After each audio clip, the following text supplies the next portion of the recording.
Alabama absolutely handles Wisconsin 38-14 in Bryant-Denny Stadium this past Saturday, and the game wasn't perfect, and that's what makes this scary.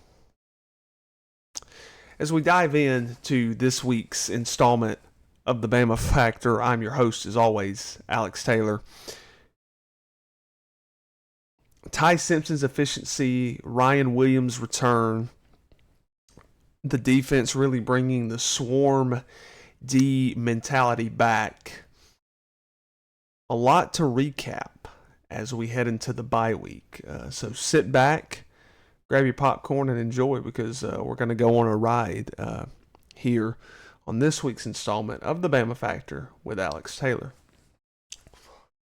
So hopping right into it, Alabama jumped out extremely early in this game.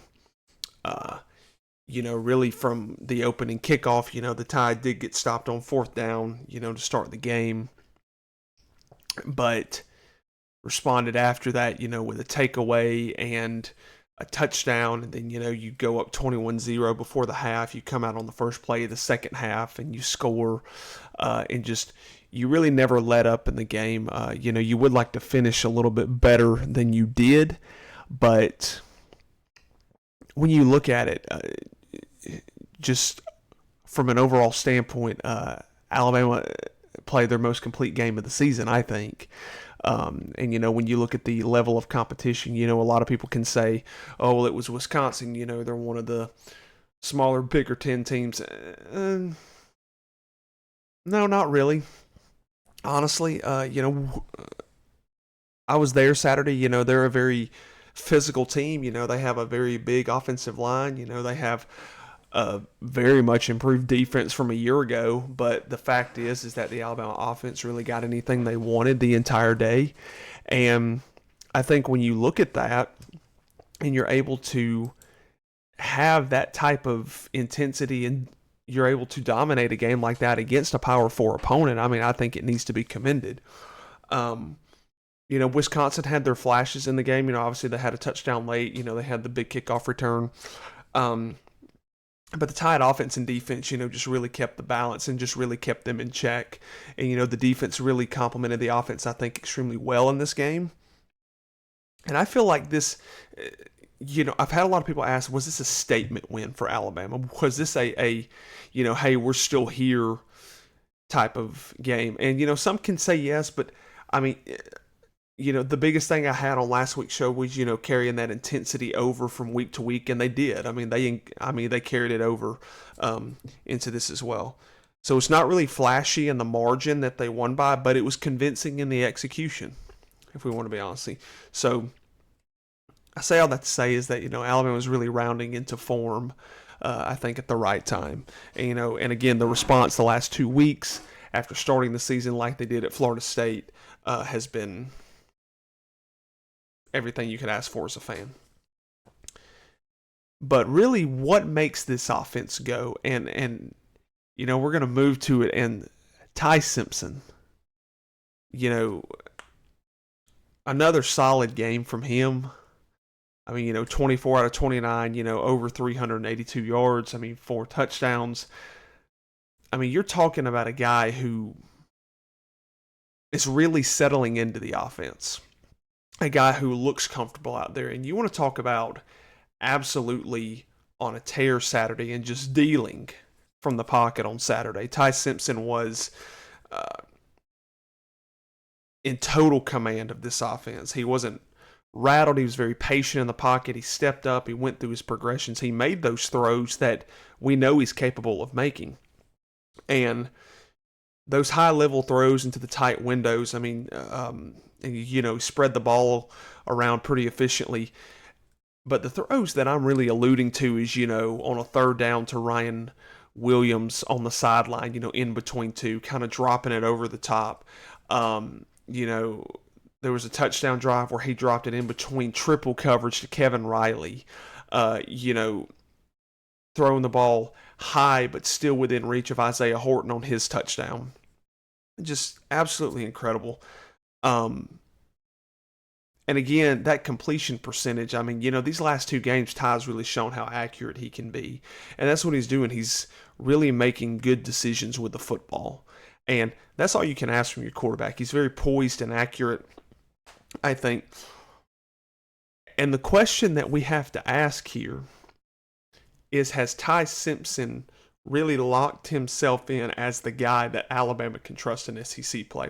And a question that I've got a lot this past week was, why did Kalen DeBoer not start Ty Simpson last season? And I want to go ahead and kind of put this question to bed because I don't really care for answering questions about last season in 2025. But I'm going to go ahead and say and give the reason of why he didn't start him, if this is what we were going to get. I think with a new coach and Jalen being your starter from Saban's last year, you couldn't put Jalen Milroe on the bench again. If you did, you were going to lose the whole team at that point. And I think it was key to Ty's story and his development of waiting that extra year again. And now he's waited his turn. It's given him an opportunity to learn more. And now you see what he's doing. He's using his opportunity to be QB1 now. So that's really the last thing that I'm kind of going to say on that. I think the right choice was made a year ago, and I think the right choice is made this year.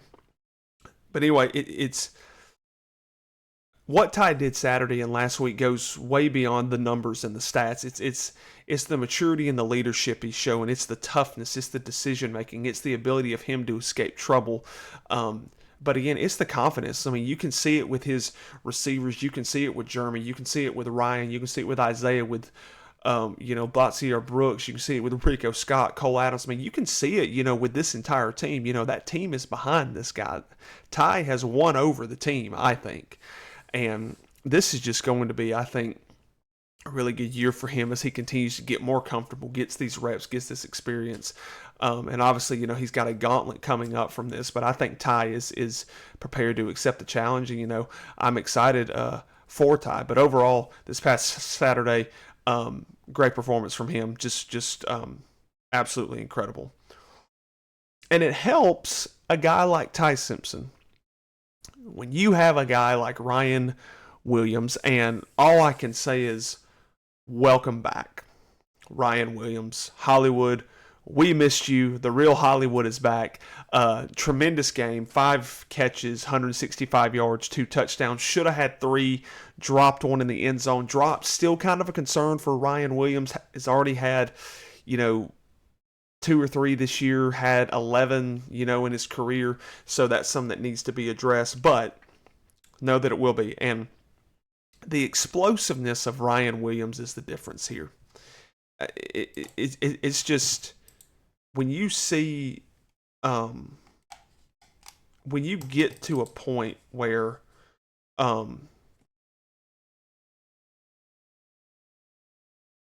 you've got a guy like this back in your lineup, you can't help but get excited when you see him in the slot or you see him on the outside, because you know that he's a high and valuable target. And with what he did, it's his screen pass touchdown to start the second half was not only really a momentum shifter, and it carried the momentum from what the Tide had at the end of the first half, but it just showed that, he is back, that, he's still that guy who can do this. And really, to the fans, even Alabama fans that said we're better off without him, he had a bad game against Florida State, some of the fans kind of turned on him. I got a little spirited at the game Saturday, and I said, do you still want him to transfer? But I want to talk about his second touchdown. And first of all, the throw from Ty Simpson was great. It reminded me a lot of that throw of his Georgia touchdown. But the stopping on a dime, having the defender go by you, and then just the speed afterwards is absolutely incredible. And that's what I love about this kid. It's his ability to make the big plays. It's his ability to bring a different dynamic to the game. and he shifts the whole momentum and the dynamic nature of the offense. And let's be honest, the offense looks completely different when Ryan is on the field. It opens up space for guys like Jeremy, opens up space for guys like Isaiah Horton, who was coming into his zone now, who had a good game Saturday, opens space for a Jalen Hale, a Rico Scott, a Lottie Brooks. So, it's almost a pick your poison with the wide receiver core here. This wide receiver core is very lethal, and they're coming into their own, and they're starting to develop that cohesiveness with Ty Simpson. And again, it bodes well for Ty Simpson, him having confidence, because now his receivers have confidence, and that's a scary sight going into SEC play, I think, for the Crimson Tide. And, I think Ryan put a lot of, the kind of the negative talk about him, to rest this past game. His first 100 yard performance since Georgia last year. It was his first touchdown since the Mercer game a year ago. So he was due for a big performance. And I think, the confidence that, that instills in him and builds in him. You headed into a bye week and you can get even healthier, then you can build off of what you just did. And again, just continue to build that chemistry with your team at that point. So again, he's not just back. He's proven that, he's one of the top wide receivers in the country. You see it with his athleticism. And Ryan's going to be a guy, I'm telling you. This could be the start of, him really kind of kicking it into gear here. But, with every good offense, there has to be an equally good or even better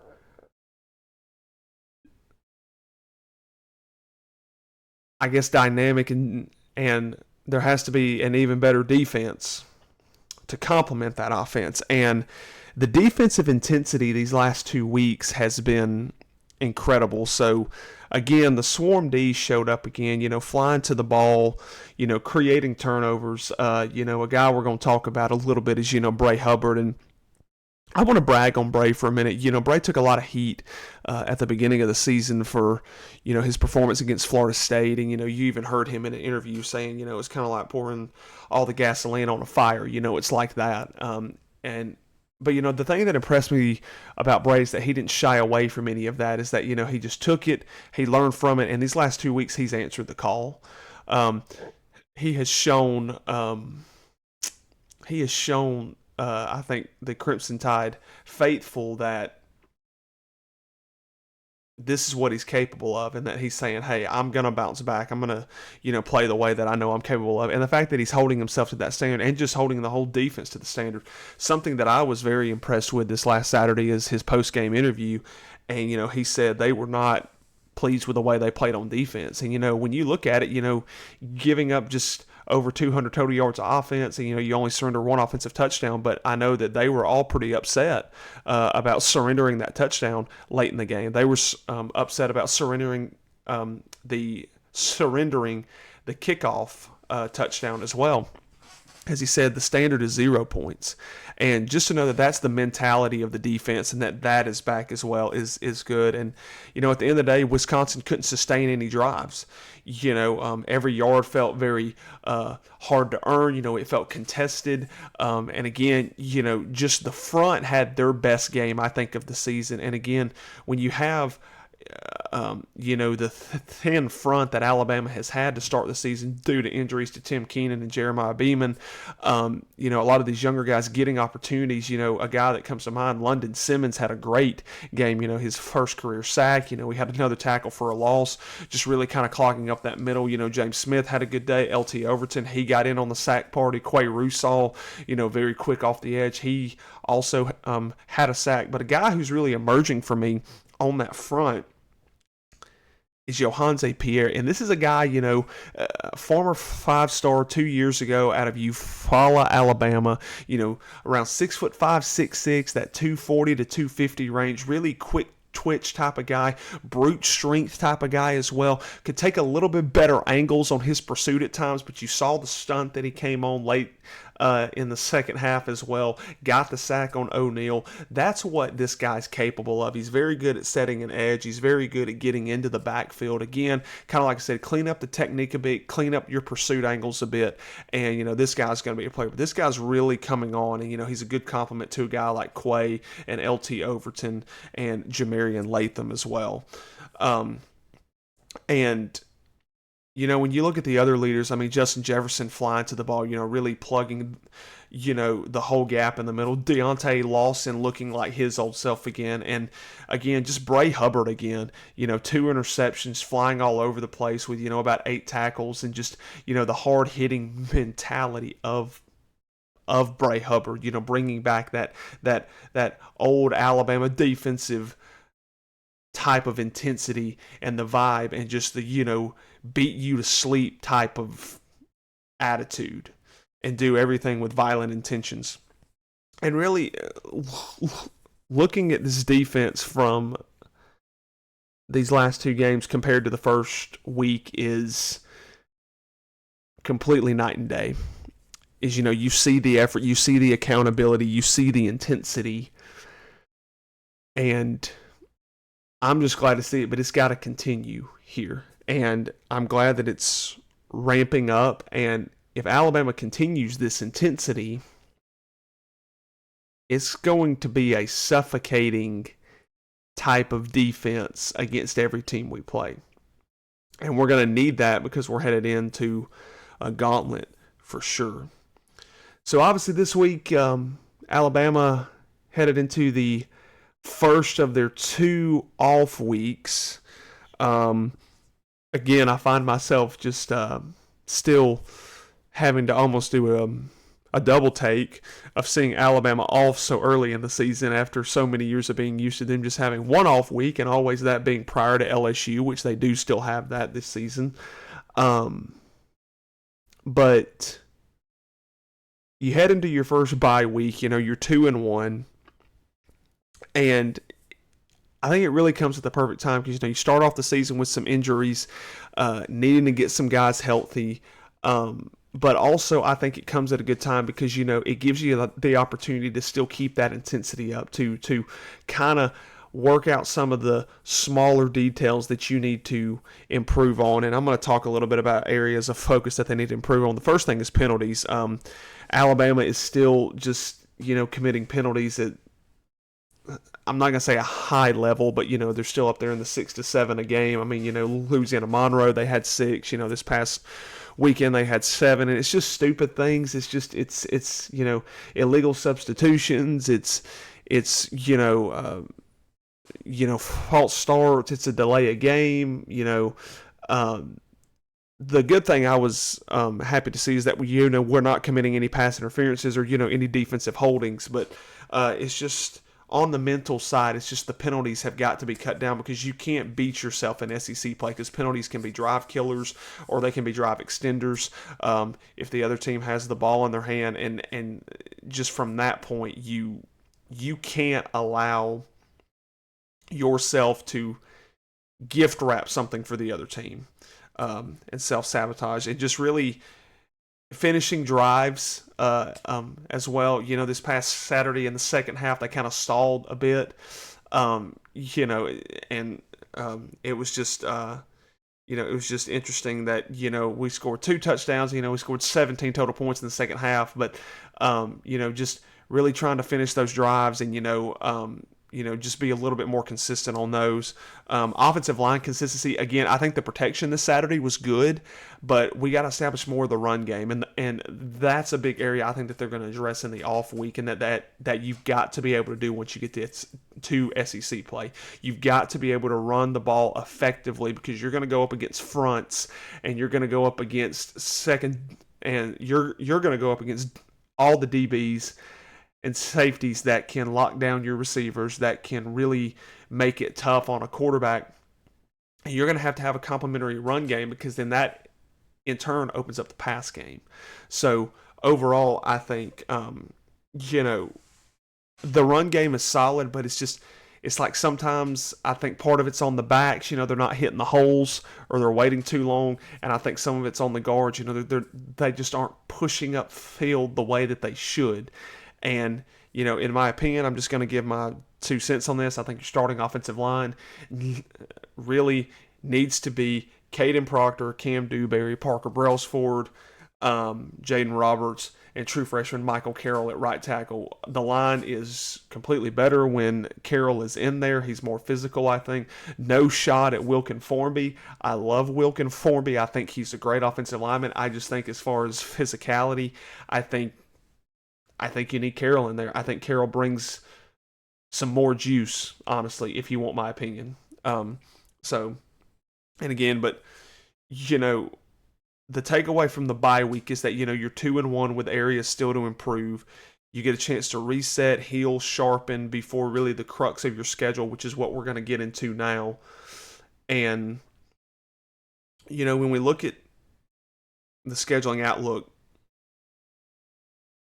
after this bye week, you need to take this bye week to get locked in even further, because the gauntlet to come, you got to go to Georgia. You got Vanderbilt coming in, who is 3-0. Then you've got to go to Missouri. Then you've got Tennessee coming to town, who is a very good offensive team.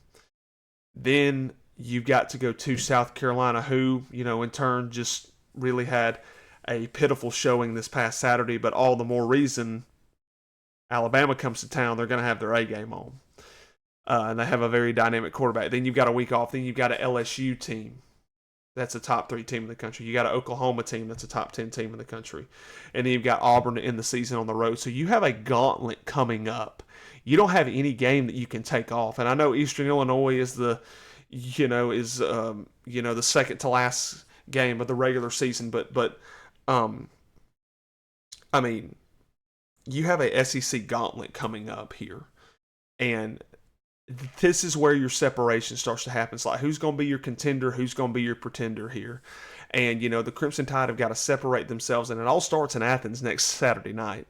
That's where it starts. This is arguably, again, the Tide's biggest game of the season to this point, and it's only going to get tougher from here, and it starts next Saturday. So you set the tone. You decide how the rest of your season's going to go. Are you going to be 500 next week at 2-2 and have a really tall hill to climb with still the gauntlet of your schedule to come? Or are you going to go out there, you're going to make a statement?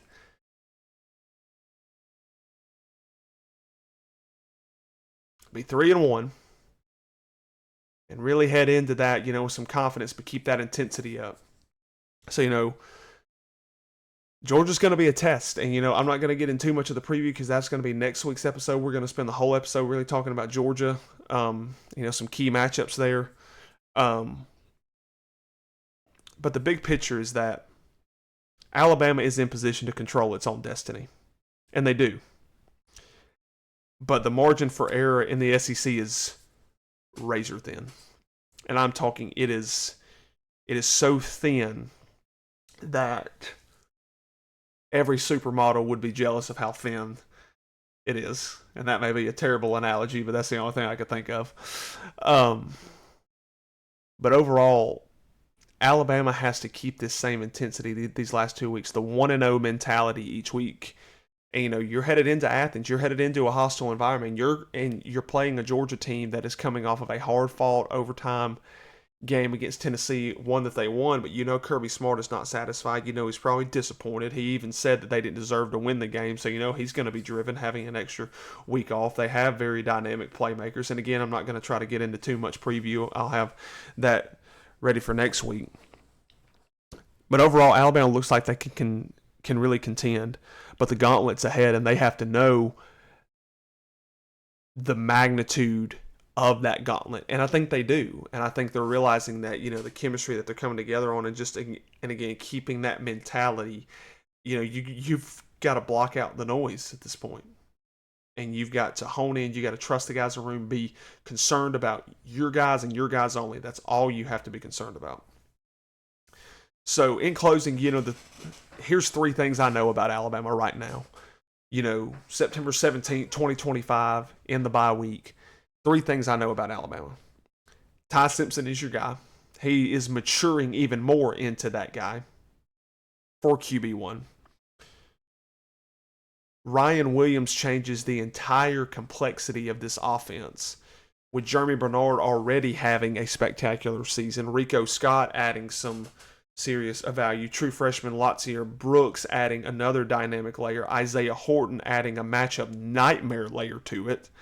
Even your tight ends like Cuevas and Edwards and Pritchett adding even more skill sets to the table. You have a good running back room. You get Jam Miller back for Georgia. And, Kalen DeBoer's keeping a little quiet about his status, and he's doing that on purpose. So don't think that he's just saying, oh, he doesn't want to talk about it. No, he's doing that on purpose. He's kind of keeping, well, he may not. I believe Jam plays, but we'll see overall. And number three, the defense looks like it's finding its identity. They had that game last year at Vanderbilt where they just got flat out embarrassed. And, the rushing yards, a lot of comparison to Florida State. Florida State ran all over Alabama. Vanderbilt ran all over Alabama. But then from that point, it's like a switch flipped. And, Bama comes back, the next week, has a pretty good defensive performance against South Carolina. Tennessee, the defense is what kept them in the game. Offense was inconsistent. Then they go and they shut out Missouri. They get a week off. They go to Baton Rouge and shut down LSU's offense. Again, Oklahoma had 2 pick sixes and a field goal. So, I mean, just and then, Auburn, obviously, they turn up the defense as well. But it's just, and the defense kept them in the Michigan game as well. But again, offense putting them in horrible situations as well.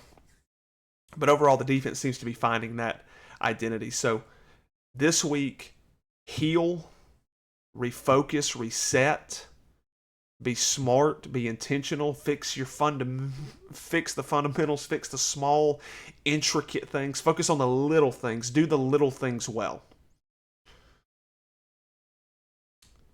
And then get ready for a war next week. Because it is going to be one in between the hedges. Ladies and gentlemen, thank you for joining tonight. Another great episode of the Bama Factor. Covered a lot.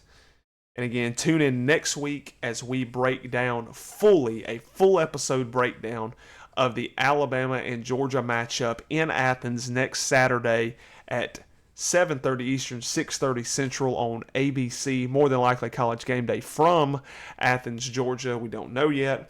But be sure to subscribe to the YouTube page, The Bama Factor with Alex Taylor. Be sure to also follow me on Instagram, X, and TikTok here in the bottom at the.bama.factor. Your follows, comments, likes, shares are appreciated. Appreciate you guys so much. And again, drop your thoughts, drop your comments, anything you want to see in future episodes. I'm always open to suggestions. And again, to all the Alabama fans, breathe this week. No stress, no worry. Enjoy some college football this weekend. Alabama's off. Let's get ready for next week. We need to be behind our team and we need to support them. And guys, thank you so much for supporting this page. I love each and every one of you. Good night. God bless. And roll Tide.